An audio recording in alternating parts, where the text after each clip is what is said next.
आवाज जनतेचा, स्तंभ लोकशाही। कल्याणपूर्व व इतर भागात जे जीन्स वॉश कारखाने सुरू आहेत त्यासाठी राष्ट्रीय छावा संघटनेच्या वतीने एमपीसीबी व महानगरपालिका याला वारंवार तक्रार करण्यात येत असून महावितरण ही अनधिकृतपणे वीज पुरवठा देत असून यावर कारवाईसाठी सगळेच अधिकारी घाबरत असल्याचे दिसून येत आहे।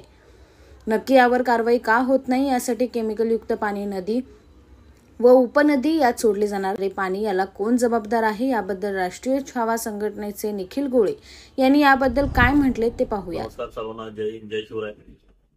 आज व्हिडिओ टाकण्याचं कारण असं आहे की मागील महिन्यामध्ये आम्ही एमपीसीबी म्हणजे महाराष्ट्र पोल्युशन कंट्रोल बोर्ड जे आहे त्या पोल्युशन कंट्रोल बोर्डाला आम्ही वारंवार तक्रारी देत होतो।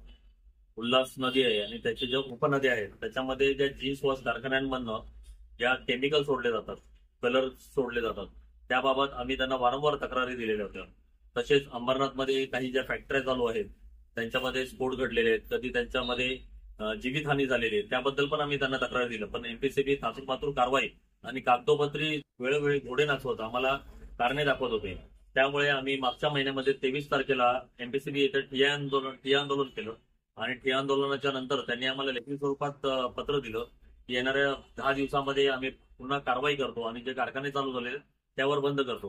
पण आम्ही त्यांना सांगू इच्छितो की मागच्याच महिन्यामध्ये त्या ठिय्या आंदोलनाच्या अगोदर कल्याण डोंबिवली महानगरपालिका इथे वॉर्डाचे जे अधिकारी आहेत पवार साहेब त्यांनाही पत्र देण्यात आलेलं आणि त्यांनी कल्याण डोंबिवली महानगरपालिका आणि एमपीसीबीला संगनमताने त्यांनी सोबत येऊन संयुक्तपणे त्यांनी कारवाई केली। तेव्हा चिंचपाडा येथील 12 ते 14 जीन्स वॉश कारखाने जे होते ज्यांना शेड बांधलेले होते त्यांचे बॉयलर आणि जे काय साहित्य होतं ते नष्ट करून ते तोडक कारवाई करण्यात आली।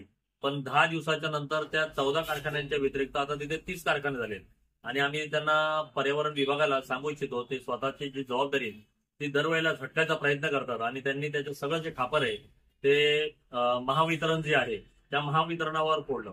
महावितरणचे जे अधिकारी आहेत त्यांचीही आम्ही भेट घेतली आणि महावितरणच्या अधिकाऱ्यांनी आम्हाला लेखी स्वरूपामध्ये कळवलं की आम्ही कारवाई करतो आणि काही पत्र दिले। त्या पत्राच्या अनुषंगाने त्यांनी सांगितलं की आम्ही कारवाई केल्याच्या नंतर किंवा वीज पुरवठा जो आहे तो खंडित केल्याच्या नंतर एमपीसीबी जे आहे ते एमपीसीबी रिस्टार्ट करण्यासाठी आम्हाला पत्र देतात आणि ती जे नष्ट केलेले आहेत जे काही केमिकल फॅक्टरी आहेत, कंपन्या आहेत, त्याचं त्यांनी रिस्टार्ट म्हणून आम्हाला परत पत्र देतात आणि आम्हाला त्यासाठी परत रिस्टार्टची जोडणीसाठी त्यांना मान्यता परवानगी द्यावी लागते।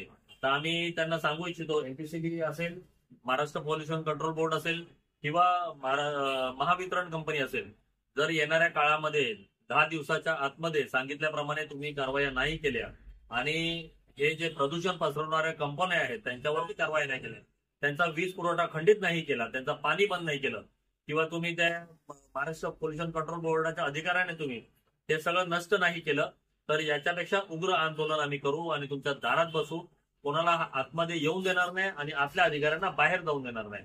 राष्ट्रीय छावा संघटनेच्या वतीने सर्व कार्यकर्ते तुमच्या दारात बसतील येणाऱ्या काळामध्ये आणि हा इशारा समजा, तुम्ही विनंती समजा आणि लवकरात लवकर कारवाईची अपेक्षा आम्हाला आहे। महाराष्ट्र सरकारकडनं या कारखान्यांना बंदी आणलेली आहे, या केमिकलला बंदी आणलेली आहे।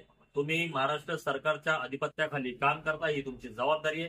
ते बंद करा तात्काळ, अन्यथा तुमच्या खुर्च्या बदलण्याची तुम्हाला पाळी आहे आणि तुमच्या वरती सस्पेन्शनची कारवाई होईपर्यंत तुमच्याही मागे आम्ही लागू। जे काय सरकारचे धोरण आहेत, सरकारचे जे कायदे आहेत ते तुम्ही फॉलो करा। त्या खुर्च्यांवर बसून त्या खुर्च्या गरम करू नका, ही तुम्हाला विनंती पण आहे आणि तुम्हाला इशारा पण आहे। जय हिंद, जय शिवराय, जय शंभूराज। आवाज जनतेचा, स्तंभ लोकशाहीचा।